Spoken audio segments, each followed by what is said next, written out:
You don't owe anyone an explanation. Say that again in your head. You don't owe anyone an explanation. Now notice what just happened in your body. Some part of you flinched. Some part of you is already building a case for why that's not quite true. That flinch is not politeness. That flinch is not good manners. That flinch is a program installed in you before you could speak, and it has been quietly draining your time, your energy, and your power every single day since. Here is the sentence that is going to change how you see every relationship, every job, every text message, and every decision for the rest of your life.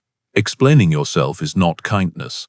It is a survival reflex you never turned off, and it is bankrupting you in real time. Think about the last time someone canceled on you, and you sent 3 paragraphs justifying why you were actually a little relieved too.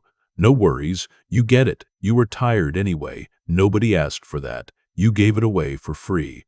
Think about the last time you said no to something and then buried that no under 4 reasons and 2 apologies before you'd even finished the sentence. Think about the last time you made a decision about your own body, your own money, your own time, and instead of simply living it, you turned it into a trial where you were both the defendant and your own furious prosecutor. You are exhausted, not because your life is hard, because you are narrating a defense for a crime you never committed. Here's what separates the people who are quietly, calmly, immovably powerful from everyone else drowning in group chats and midnight explanations. The powerful stopped submitting evidence. They stopped auditioning for approval they were never going to get anyway. They learned something almost nobody teaches you. Every unnecessary explanation is a small transfer of power from you to whoever is standing there deciding whether your reasons are good enough. By the end of this audiobook, you will never send that 3-paragraph text again. You will never again feel your stomach drop because someone raised an eyebrow at your decision. You will walk away with one system you can use in your very next conversation to stop justifying your existence to people who were never actually asking a question. They were asking for control. And you were handing it over, wrapped in a bow, calling it being a good person. This is not about being cold. This is the opposite of cold. This is about becoming so secure in your own decisions that the people who deserve an explanation get one freely and warmly, and everyone else gets nothing, because nothing was ever owed. Chapter 1. The Explanation Trap. Most people believe explaining themselves is basic decency. It isn't. It's a trap, and it closes in 3 stages. Stage 1. Explaining trains people to expect a hearing. The moment you justify a decision once, you signed an invisible contract that says your future decisions are also up for debate. Say no to dinner and explain that you're tired, and next time you say no, the question won't be, okay. It'll be why though? You taught them that. Not because they're cruel, because you handed them the form and they filled it in. Stage 2. Explaining invites negotiation. A reason is an opening. The second you give someone your because, you've handed them a thread to pull. I can't lend you money, I'm saving for a trip, becomes, what if I pay you back before your trip? You didn't say no, you said no with a loophole attached, and somebody will find it. Stage 3, and this is the one that does the real damage. Explaining yourself teaches your own nervous system that your decisions aren't valid until someone else signs off on them. Do this for 20 years, and you don't just lose arguments. You lose the ability to know what you think without a committee vote. Picture this. You tell your family you're not coming home for the holidays this year. Your hands are already drafting the essay. Work has been insane. Flights are expensive. You'll make it up next year. You feel so bad. Nobody asked for 4 reasons. You handed them over as evidence for a trial that was never called. And here's what actually stings. 4 reasons don't make people more understanding. They make you look like someone who isn't sure she's allowed to say no. Certainty is convincing. Justification never is. The second you start explaining, you've told the other person your no is negotiable. You just haven't told yourself that yet. The loop runs like this. You feel a flicker of discomfort. Someone might disagree with you. You preemptively justify to kill that discomfort. The justification signals uncertainty. Uncertainty invites more questions. More questions create more discomfort. You justify again, longer this time. Some people run this loop for an entire relationship. Some run it for an entire life and call it being considerate, never once noticing that the people they admire most for being considerate rarely explain anything at all. They simply decide, and they live it. Chapter 2. Why your brain begs for approval. To break the reflex, you need to understand where it came from, because you cannot out-willpower a program you don't understand. There's a region of your brain called the dorsal anterior cingulate cortex. Think of it as your social alarm system. Brain imaging research on social rejection has found this same region lights up during physical pain and during social exclusion, which is why being left out of something can genuinely feel like a stomach punch. Your brain is not fully convinced there's a difference between the group disapproving of you and the group being a physical threat to you. For most of human history, that overlap made sense. Being cast out of the tribe wasn't an inconvenience. It was frequently a death sentence. No group meant no food sharing, no protection, no safety at night. So your brain built an extremely fast, extremely sensitive alarm for even the earliest hint of disapproval and wired it straight into the same circuit as physical danger. Explaining yourself is that alarm's favorite tool. The instant your brain detects a flicker of possible disapproval, a raised eyebrow, a pause before a reply, a flat "okay" in a group chat, it fires the same ancient signal. Patch this now or risk being cast out. And the fastest patch available is justification, not because it works especially well. Because in a threat response, fast always beats effective. Here's the part almost nobody tells you. The alarm doesn't get quieter with practice. It gets louder. Every time you answer it with an explanation, you confirm to your own brain that the disapproval really was dangerous. And the explanation really did save you, even when it changed absolutely nothing about the outcome. This is a feedback loop, reinforcement through relief. The anxious spike hits, you explain. The spike fades mostly because time passed, not because your reasoning convinced anyone, and your brain files it away as explaining works. Do it again, do it sooner, do it longer. 20 years of that, and a simple decision comes wrapped in 5 unrequested paragraphs before you've even noticed you're doing it. There's a second mechanism running alongside the alarm. Oxytocin, the so-called bonding hormone. It's usually framed as purely warm, but researchers who study it point out it also intensifies loyalty to your in-group and heightens how sharply you feel their judgment. This is why the explanation reflex is never as loud with strangers as it is with family, partners, and close friends. It isn't proportional to the size of the disagreement. It's proportional to the size of the bond. Put those two together, an alarm that fires fast, a bond that makes the fallout feel enormous, and a fix that provides just enough relief to be reinforced for life without ever solving anything. You weren't born anxious about disapproval. You were born with a brain that treats disapproval like a 5-alarm fire, and you've been rewarding the fire department every time it shows up, whether the building was ever burning or not. The good news is the same good news running through this entire audiobook. An alarm built by repetition can be quieted by repetition. You're not fighting your nature. You're updating an outdated setting. Chapter 3. The 4 people who ask why. Not everyone who questions your decision deserves the same response, and confusing them is exactly how the trap keeps working. There are only 4 types of why, and you can identify each one in about 3 seconds if you know what to listen for. The concerned. They ask once, softly, and they accept your answer even if it's short. Their tone carries no edge. They're not collecting evidence. They're checking that you're okay. The curious. They ask out of simple interest, no stake in your choice either way. You can answer them or not, and nothing shifts in the relationship regardless. The controlling. They ask a second time after you've already answered. They ask, "But why though?" after you've said, "I just don't want to." Their question isn't a request for information. It's a request for you to keep talking until you say something they can argue with. The threatened. Your decision reflects a choice they didn't make, and your certainty makes their own doubt visible. They don't actually want your reasons. They want you to doubt yourself the way they doubt themselves. Giving them a longer answer never satisfies them, because the real problem was never your answer. It was your certainty. Here's the test. If a second explanation would change how they treat you, they were owed the first one. If a second explanation would only produce a third question, you already met the one person in that exchange who deserved a response, and it was you. Chapter 4. The Quiet Method. You need one tool you can deploy in real time, mid-conversation, before the old reflex fires. This is it. 5 steps. QUIET. Q is for question the urge. The moment you feel the pull to add a reason, pause and name it silently. I'm about to over-explain. That single act of naming interrupts the automatic loop because you cannot run an unconscious habit while consciously watching yourself run it. U is for understand who's actually asking.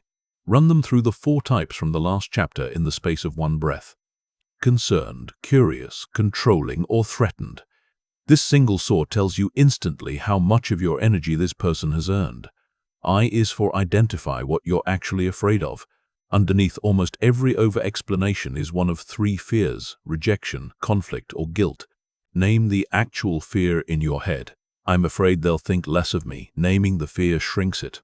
Vague dread is unbearable. A named fear is just information. E is for exit the loop. Give the decision, not the defense. I'm not coming this year, full stop. No, because. The sentence is already complete. Every word you add after it is a door you're opening for someone to walk back through. T is for trust the silence. This is the hardest step, and it's the one that actually works. After you state the decision, stop talking. Let the silence sit there, even if it feels like it's swallowing the room. Silence feels unbearable for about 4 seconds. People who over-explain almost never make it past 4 seconds. They fill the gap out of pure discomfort. But the 4 seconds pass. Nothing catches fire. And the other person, more often than you'd expect, simply accepts it because you never actually needed permission in the first place. You only ever needed to stop asking for it. Chapter 5. The 4 levels of explaining yourself. Level 1. The compulsive justifier. Explains everything to everyone, always, whether asked or not. Cannot say a sentence without a because attached. Feels naked without a reason on hand at all times. Level 2. The aware justifier. Knows mid-sentence that they're over-explaining. Feels the cringe in real time. Does it anyway, because knowing and stopping are 2 very different skills. Level 3. Selective silence. Has learned to sort people using something like the 4 types, and reserves real answers for the people who've earned them. Everyone else gets a decision, not a defense. Level 4. Total sovereignty. Doesn't need to sort anymore, because the instinct to justify has quietly stopped firing in the first place. Decisions require no external ratification at all. This isn't coldness. It's the calm of someone who settled the question with themselves before anyone else got a vote. Almost nobody moves through these levels in a straight line. You might be level 4 at work and level 1 with your mother. That's normal. The goal isn't perfection in every room simultaneously. It's noticing which level you're operating at, in which relationship, right now. Chapter 6. Guilt is not a signal, it's a habit. Most over-explaining is powered by guilt, and almost everyone is using the wrong definition of guilt to justify it. Real guilt only has one source. You violated your own values. You said you'd do something and didn't. You were unkind when you know better. That guilt is useful. It's your own internal compass correcting course, and it deserves a real explanation, mostly to yourself. Performative guilt has a completely different source. You disappointed someone's expectations of you, expectations you never agreed to in the first place. This is the guilt that shows up when you say no to a favor, skip an event, or make a choice someone else wouldn't have made. It feels identical to real guilt in your chest. It is not the same thing. It is a bill for a debt you never actually took out. Here's the fastest way to tell them apart. Ask yourself one question: did I break a promise I made, or did I simply fail to meet an expectation I never agreed to? If it's the first, make it right, and a real explanation is part of that repair. If it's the second, that feeling in your chest isn't guilt asking to be settled. It's the old alarm from Chapter 2, mistaking someone's disappointment for danger. You don't owe a payment on a debt you never signed for. Chapter 7, the compound cost of never stopping. A single over-explained text costs you nothing you'd notice. 10 years of them costs you almost everything. The first cost is decision fatigue. Every justified choice takes far more mental energy than the decision itself required, because you're not just deciding, you're also building and defending a case. Do that daily, for years, and simple choices start to feel exhausting long before they should. The second cost is self-trust. Every time you check with the room before trusting your own judgment, you cast one more vote that says your judgment isn't enough on its own. Enough votes like that, and you genuinely stop being able to tell what you think without first imagining how it will be received. The third cost is how people treat you. The moment you establish that your decisions come with room for negotiation, people learn to negotiate with you every time about everything, because you taught them that's how this works with you specifically. The fourth cost is the relationships themselves. Relationships held together by obligation and justification are brittle. Relationships built on two people simply choosing each other freely without a running ledger of reasons are the ones that last. Ironically, the moment you stop justifying your presence in someone's life is often the exact moment that relationship becomes real instead of performed. Chapter 8. Scripts for the 3 hardest rooms. Theory is easy. The family group chat, the ex who wants closure, the boss who wants a reason, those are the real test. With family, the pressure is guilt, and guilt runs on history. The move is warmth without a case file. I won't be able to make it this year. I love you all and I'll call on the day. No reasons attached. If they push, repeat the same sentence, almost word for word. Repetition without new material signals that there is no more material coming, and most pushing stops once it becomes clear there's nothing left to pull on. With an ex, the pressure is unfinished business, usually disguised as a request for clarity. The move is brevity without cruelty. I've said what I needed to say. I wish you well. No reopening the case. Every additional sentence here is not closure, it's a re-invitation. With a boss, the pressure is a power imbalance, so total silence isn't always strategic, but over-explaining still works against you. The move is one clean, professional reason, stated once, without 3 backup justifications stacked behind it in case the first one isn't accepted. I won't be able to take this on right now, my plate is full. 1 sentence, not 5. A single confident reason reads as a decision. 5 reasons read as an application for permission. In all 3 rooms the pattern is identical. State it once, cleanly, and let it stand. The second sentence is almost never for them. It's for your own nervous system, still looking for reassurance that it's allowed to relax. Chapter 9. The compound effect of never explaining yourself again. This is where it all adds up, and where most people underestimate what they're actually building. Every time you state a decision instead of defending one, you make a small deposit into how people perceive you. Do it consistently, and your reputation shifts from someone whose decisions are up for discussion to someone whose decisions simply are what they are. That shift changes negotiations in your favor before a single word is exchanged, because people stop probing for the soft spot they've learned isn't there.